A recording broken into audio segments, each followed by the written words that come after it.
Hello, and welcome back to Code Your English, the channel where we sharpen your vocabulary while we sharpen your thinking. Today I want to start with a question that might make you a little uncomfortable, and that discomfort is intentional, because discomfort is actually the theme of everything we're about to explore together. Here is the question. What if the very thing you've been chasing your entire life is quietly preventing you from becoming the person you're capable of being? Sit with that for a second. Most of us spend our days chasing comfort. We want the easier job, the predictable routine, the safe relationship, the familiar language we already know how to speak fluently. But what if comfort, this thing we treat as the ultimate reward, is actually a trap disguised as a reward? Let's talk about the paradox at the center of today's episode. Comfort feels safe. Safety feels good. Our entire nervous system is built to move us toward things that feel good and away from things that feel threatening. And yet, if you look at every meaningful transformation in human history, every skill mastered, every relationship deepened, every business built, every language learned, you will notice something strange. None of it happened inside complete comfort. Growth almost never happens inside complete comfort. It happens at the edges, in the uncomfortable, uncertain, slightly terrifying space just outside what we already know. Why do humans naturally seek comfort in the first place? It's not because we are lazy or weak. It's because comfort, for most of human history, meant survival. If you were comfortable, you were probably not in danger. If you were uncomfortable, you were possibly being hunted, starved, or exposed to the elements. Our brains evolved to treat comfort as a signal of safety, and that signal still runs quietly underneath every decision we make today. Even though most of us are no longer running from predators, we are running from something else entirely. The fear of failure, the fear of judgment, the fear of change. So here is the central idea I want you to carry with you through this entire episode. Comfort is not the enemy because it feels good. Comfort becomes the enemy only when it becomes permanent, when it stops being a resting place and starts being a hiding place. Rest is healthy. Permanent hiding is not. Today, we're going to walk through the psychology behind our attachment to comfort, the hidden cost of staying too long inside it, the discomfort that precedes every great transformation, the stories we quietly tell ourselves to protect our current situation, the small everyday acts of courage that create enormous change over time, a redefinition of what greatness actually means, and finally, some practical ways to build a healthier relationship with discomfort itself. Along the way, I want you to notice some useful vocabulary. We'll be using phrases like comfort zone, psychological safety, subtle trap, hidden cost, immediate gratification, long-term fulfillment, and unconscious habits. These aren't just useful words for describing psychology. They're exactly the kind of advanced vocabulary that will make your English sound more precise, more nuanced, and more native. So keep listening, keep taking notes if that helps you, and let's begin asking ourselves two honest questions. Where in your life have you become too comfortable? And are you protecting your peace, or are you protecting your fear? Hold on to those two questions. We'll come back to them. Why our brain loves comfort. The psychology behind the habit. Let's get one thing straight before we go any further. Your attachment to comfort isn't a character flaw. It's not laziness, and it's not a lack of ambition. It's biology. Your brain, quite literally, is designed to conserve energy wherever possible. Thinking is expensive. Decision-making burns real metabolic resources. So your brain is constantly looking for shortcuts, patterns, and automatic responses that let it save energy for emergencies. This is why predictability feels good. Predictability reduces the perceived danger in any given situation. And habits, once formed, require far less mental effort than new, unfamiliar actions. Here's where it gets interesting, though. Your brain often mistakes familiarity for safety, even when the familiar situation is genuinely unhealthy for you. Think about that for a moment.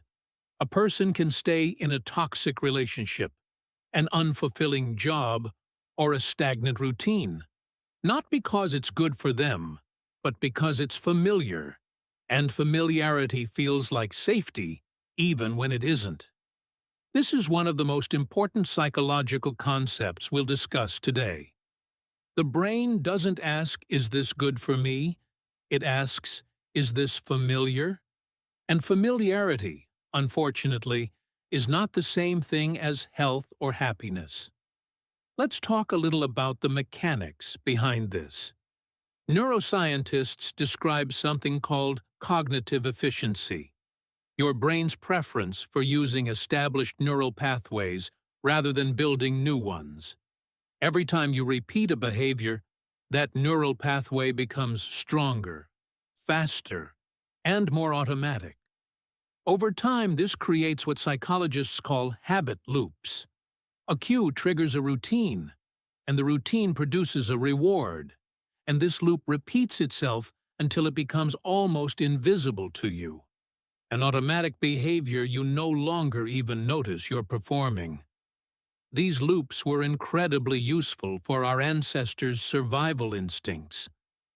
If a certain behavior kept you alive yesterday, your brain assumes it will keep you alive today, and it resists changing that behavior even when circumstances have changed entirely. This creates an internal conflict that plays out in almost every decision you make. Your brain, the efficient, safety-seeking part of you, asks one question: "Is this familiar?" But there's another part of you, call it your values, your ambition, your sense of purpose, that asks a completely different question. Is this meaningful? These two questions don't always agree, and when they clash, the brain's preference for familiarity often wins, quietly, without you even realizing a decision has been made. Consider some everyday examples of this conflict. Someone stays in an unfulfilling job for years, not because they lack better options, but because the job is familiar, and the fear of an unfamiliar transition feels heavier than the daily discomfort of staying. Someone avoids a difficult conversation with a friend or partner, not because the conversation isn't necessary, but because silence, however uncomfortable, still feels more familiar than confrontation. And for many of you listening to this podcast, here's one that might feel personal.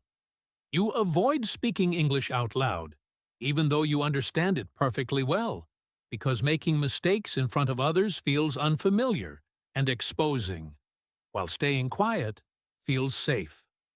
Or perhaps you delay a dream, starting a business, moving to a new country, applying for a role you feel unqualified for.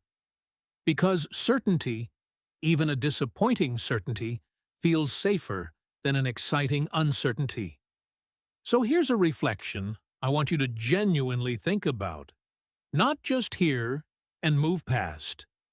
When was the last time your comfort quietly made an important decision for you? Not a decision you consciously made, but one that comfort made on your behalf, without asking your permission. Maybe it was a conversation you didn't have. Maybe it was an opportunity you didn't pursue. Maybe it was a sentence in English you didn't say out loud because it felt safer to stay silent. Keep that answer in mind, because we're about to explore exactly what that kind of decision costs you over time. The hidden cost of staying comfortable. Comfort doesn't announce its costs loudly. It doesn't send you a bill at the end of the month listing everything it took from you. Instead, comfort works quietly, gradually, almost invisibly, slowly stealing things you don't notice are missing until years have passed. What exactly does prolonged comfort take from us? It takes our ambition, replacing big goals with modest, safe ones. It takes our curiosity, replacing the desire to explore with a preference for the familiar. It takes our resilience, because resilience is a muscle, and muscles that are never challenged slowly weaken. It takes our confidence, because confidence is built through action, not through avoidance. And it takes our creativity, because creativity requires risk, and risk is precisely what comfort teaches us to avoid. Here's something important to understand about stagnation. It rarely feels dramatic while it's happening. Nobody wakes up one morning and dramatically declares that they've given up on their dreams. Instead, stagnation whispers small, reasonable-sounding sentences to us day after day. It sounds like, "I'll start tomorrow." It sounds like, "I'll wait until I'm ready." It sounds like, "This is good enough." Each one of these sentences seems harmless in isolation, but repeated for months, for years, for a decade, these small, reasonable-sounding excuses quietly construct an entire life built around avoidance rather than intention. I want to offer you a metaphor here, because metaphors help make abstract ideas concrete, and this is a genuinely useful piece of English vocabulary and imagery you can use in your own conversations. Comfort is like warm water. Imagine stepping into a warm bath. At first, the temperature feels perfect, but if the water very slowly begins to cool, degree by degree, you might not notice the change until you've been sitting in genuinely cold water for quite some time. That's exactly how comfort operates in our lives. You don't notice the temperature changing. You don't notice your ambition cooling, your curiosity fading, your confidence shrinking, until you've stopped swimming altogether, until you've stopped making any effort at all, and you're just floating, quiet, and still, in water that has long since gone cold. Psychologists describe a related concept called learned helplessness, a state in which a person, after repeated experiences of feeling unable to change their circumstances, simply stops trying altogether, even when new opportunities for change eventually appear. Closely related is complacency, a quiet satisfaction with the current state of things that discourages any further effort. And underneath both of these lies something even more personal: the difference between settling and choosing. Settling happens passively. It's what occurs when you stop making decisions and simply let circumstances decide for you. Choosing, on the other hand, is active, intentional, and often uncomfortable, because choosing requires you to take responsibility for the direction of your own life. When people settle instead of choosing, they often carry a quiet, private feeling that never fully goes away.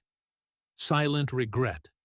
The awareness, usually arriving late at night or during quiet moments, that something meaningful was available and was allowed to pass by unclaimed.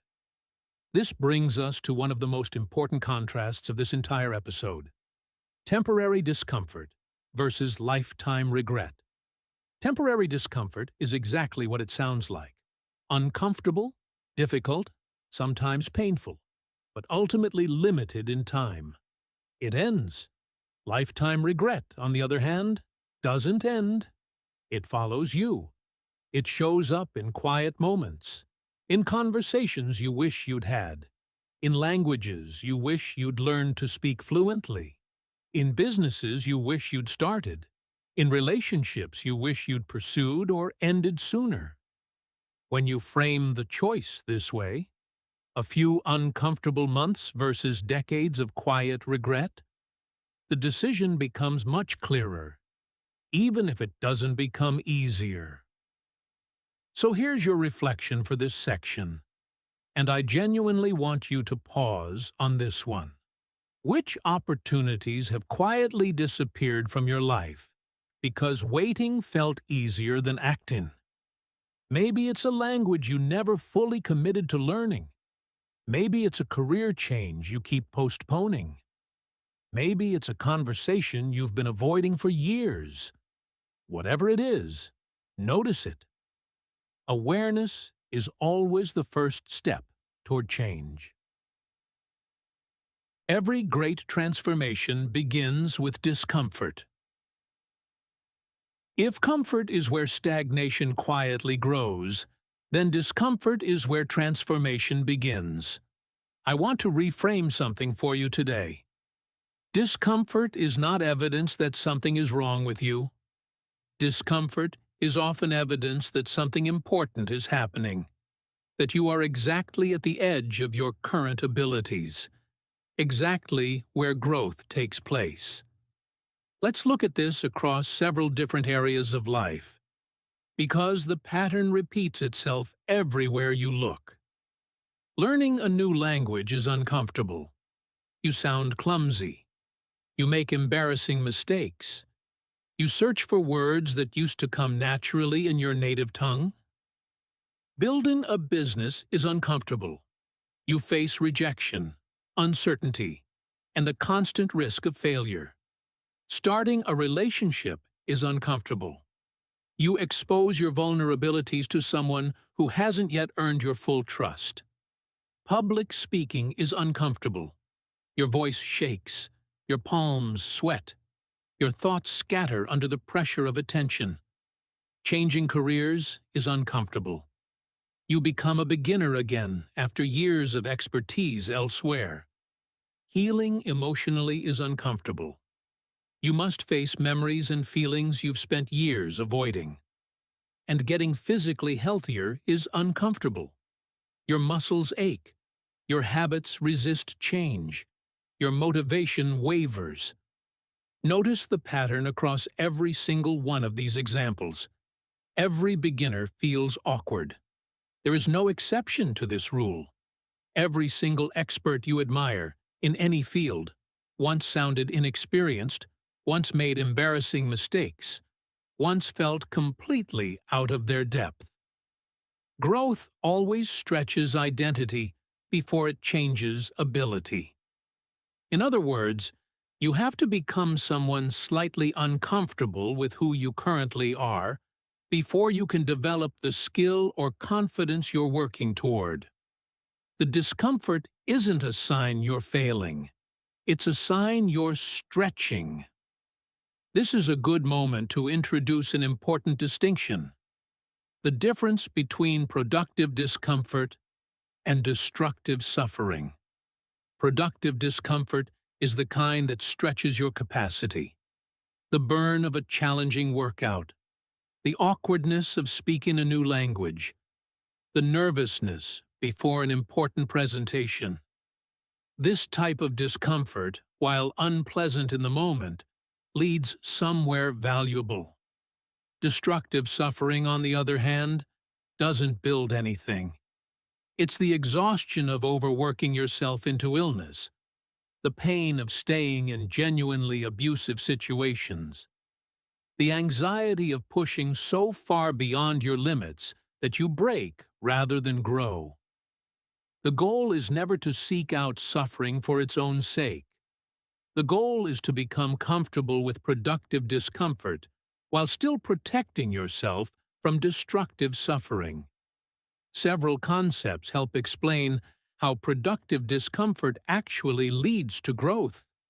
Adaptation is your body's and mind's natural response to repeated challenges.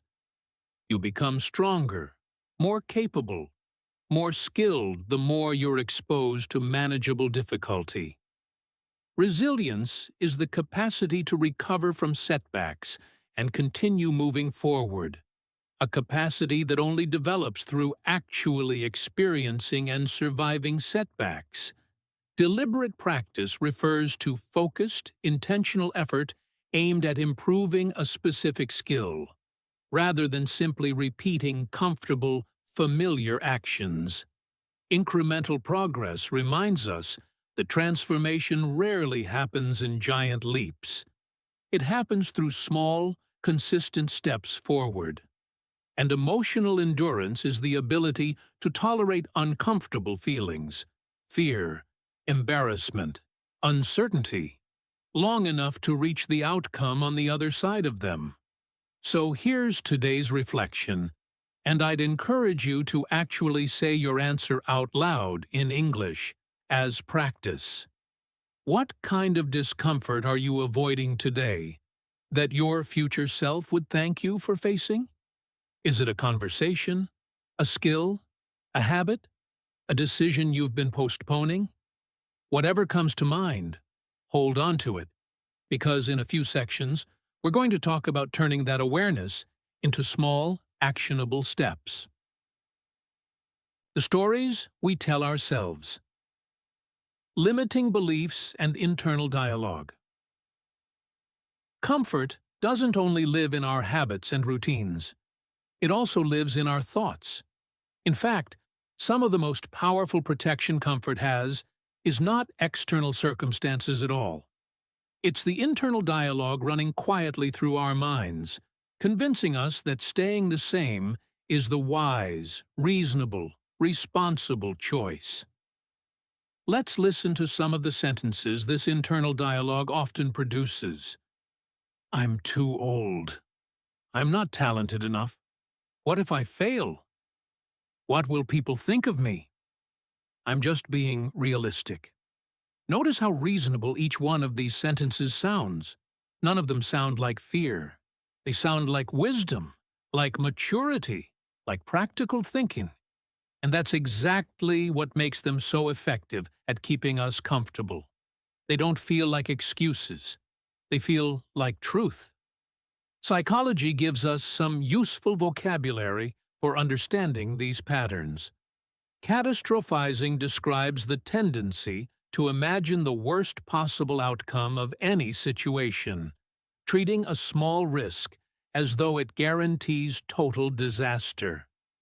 Perfectionism describes the belief that anything less than a flawless outcome isn't worth attempting at all, which quietly becomes an excuse to never begin. Self-doubt is the persistent, nagging uncertainty about your own abilities, regardless of actual evidence of your competence. And confirmation bias describes our tendency to notice and remember information that supports what we already believe, while ignoring information that challenges it. So if you already believe you're not a language person, you'll notice every mistake you make while learning English, and conveniently forget every moment you communicated successfully. Here's the important insight to take from this section. These thoughts create emotional comfort while simultaneously preventing meaningful action. That's the trap. The thought, I'm just being realistic, feels comfortable in the moment because it removes the pressure to try, to risk, to potentially fail. But that comfort comes at the cost of everything you might have otherwise accomplished. So I want to offer you a healthier question to replace the fearful one. Instead of asking, what if I fail? A question that focuses entirely on a single, temporary, recoverable outcome. Ask instead, what if staying the same costs even more? This single reframe changes everything. Failure is temporary. You try, you learn, you adjust, you try again. But staying the same, year after year, when you know deep down that change is necessary, That cost compounds. It grows quietly in the background of your life, the way interest grows on an unpaid debt, until eventually the cost of staying the same becomes far greater than the cost of ever having tried and failed. Here's your reflection for this section, and this one might take a little more honesty than the others. Which belief in your mind sounds like wisdom, but is actually fear wearing a clever disguise? Take a moment. Don't rush past this one. Often, the belief that feels most reasonable and most realistic is exactly the one worth questioning most closely. Choosing growth over comfort. Small acts of everyday courage. Here's something that might surprise you. Greatness is rarely built through dramatic, cinematic moments. It's not usually one giant leap of courage that changes a life. Instead, it's built through repeated, small, often invisible decisions made consistently over time. This section is about those small decisions, the quiet, everyday acts of courage that, when repeated, completely reshape a person's trajectory. Let's look at some concrete examples. Speaking English despite making mistakes is an act of everyday courage. Choosing to communicate imperfectly rather than staying silent perfectly. Reading difficult books, ones that challenge your current level of understanding rather than staying comfortably within your existing knowledge, is an act of courage. Saying no when necessary, even when it disappoints someone, is an act of courage. Waking up earlier than your body wants to, in order to protect time for something meaningful, is an act of courage. Learning a new skill as a complete beginner, accepting the awkwardness that comes with early-stage learning, is an act of courage. Giving honest feedback, even when a comfortable lie would be easier, is an act of courage. And trying something entirely unfamiliar, a new hobby, a new environment, a new way of thinking, is an act of courage. Here's an important principle to understand about confidence, because most people misunderstand this completely. Confidence follows action. It rarely comes before it. Many people wait to feel confident before they act, before they speak English in public, before they apply for the job, before they start the business, before they have the difficult conversation. But confidence doesn't usually arrive first. It's built through the experience of taking action despite uncertainty, and then discovering that you survived, that you're capable, that the outcome wasn't as catastrophic as your fear predicted. Confidence is the result of action, not the prerequisite for it. This connects to some genuinely useful concepts. Identity-based habits are habits built around who you want to become, rather than simply what you want to achieve. Instead of saying, "I want to speak English fluently," you say, "I am someone who practices English every day," and your actions naturally follow from that identity. Consistency matters more than intensity. Showing up regularly, even in small ways, outperforms occasional bursts of dramatic effort. Compound growth describes how small actions, repeated consistently, accumulate into enormous results over time, much like financial interest compounding in a bank account. And micro-courage refers to exactly what this section has been describing: small, everyday acts of bravery that don't feel heroic in the moment, but collectively build an extraordinarily courageous life. Here's something reassuring to understand as you build these small habits of courage. The comfort zone doesn't disappear as you grow. It expands. Every time you push slightly beyond your current limits and survive the experience, your comfort zone grows a little larger to include that new capability. The goal was never to eliminate comfort entirely. That would be exhausting and unsustainable. The goal is to keep gently expanding its borders so that more and more of your life exists within a zone where you feel capable, confident, and at ease. Your reflection for this section. What tiny, uncomfortable decision could completely change your trajectory over the next year? It doesn't need to be dramatic. In fact, based on everything we've just discussed, it probably shouldn't be. Small, consistent, and slightly uncomfortable is exactly the right size. Redefining greatness. It's not fame, it's becoming fully yourself. We've spent a lot of time today talking about growth, courage, and discomfort. But growth toward what, exactly? What are we actually working toward when we push past comfort? This is a good moment to pause and challenge one of the most common misunderstandings about greatness itself. When most people imagine greatness, they imagine external markers of success: money, status, followers, public recognition, and there's nothing wrong with achieving any of these things. But none of them, on their own, actually define greatness. You can accumulate all of them and still feel profoundly unfulfilled, and many people, unfortunately, do exactly that. Let's redefine greatness in a more meaningful way. Greatness can be understood as living intentionally, making decisions based on genuine reflection rather than default habits or social pressure. It can be understood as acting according to your values, even when those values are inconvenient or unpopular. It involves developing character, the quiet, consistent integrity you display when nobody is watching. It involves remaining curious, continuing to ask questions, and seek understanding long after formal education has ended.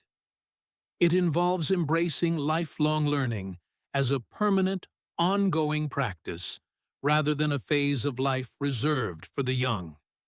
It involves becoming emotionally mature, developing the capacity to sit with difficult feelings without being controlled by them.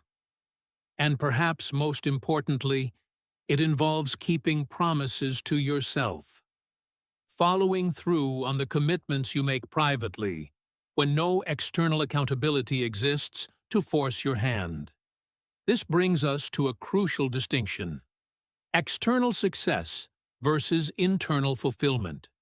External success is visible to others: the job title, the income, the number of followers, the awards on the shelf. Internal fulfillment is invisible to everyone except you: the quiet sense of alignment between your actions and your values, the peace of knowing you're becoming who you actually want to be. These two things are not mutually exclusive, but they are also not automatically connected. This is precisely why so many outwardly successful people remain deeply unfulfilled. They achieved every external marker of greatness that society told them to pursue, while quietly neglecting the internal work that actually produces lasting satisfaction. I'll leave you with a genuinely difficult reflection for this section. If nobody ever applauded your efforts, no recognition, no praise, no audience, would your goals still matter to you? This question cuts straight through the noise of external validation and asks you to identify what you actually value, independent of who's watching. Living beyond comfort. A practical mindset for everyday life. We've covered a lot of psychological ground today, and I want to make sure this episode gives you something practical to actually use, not just interesting ideas to think about. So let's talk about specific, everyday practices for building a healthier relationship with discomfort. First, notice where comfort controls your decisions. This simply means paying attention, throughout your day, to moments when you're choosing the easier option purely because it's easier, rather than because it's genuinely the better choice. Second, ask one uncomfortable question every day, a question you've been avoiding, directed either at yourself or at someone else. Third, practice deliberate discomfort intentionally, in small, manageable doses: a cold shower, a difficult conversation, an unfamiliar task, so that discomfort itself becomes a more familiar, less threatening experience over time. Fourth, celebrate effort rather than perfection, recognizing that the attempt itself, regardless of outcome, represents genuine progress. Fifth, work on becoming comfortable with uncertainty itself, understanding that a tolerance for not knowing exactly how things will turn out is one of the most valuable skills you can develop. Language itself can support this mindset shift, and this is particularly relevant for those of you using this podcast to improve your English. Try replacing "I have to" with "I get to." This small linguistic shift transforms obligation into opportunity.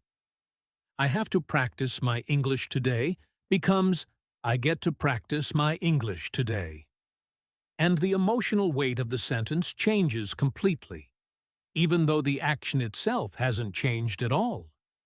Similarly, try replacing "I'm afraid" with "I'm growing."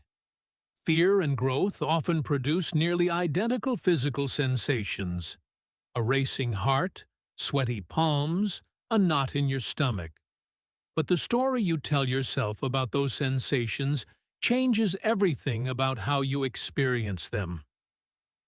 I want to introduce one final metaphor for this section, one that I think will stay with you long after this episode ends. Treat discomfort like a skilled teacher, not an enemy. A good teacher doesn't punish you for being wrong. A good teacher shows you exactly where your understanding needs to grow. Discomfort functions the same way.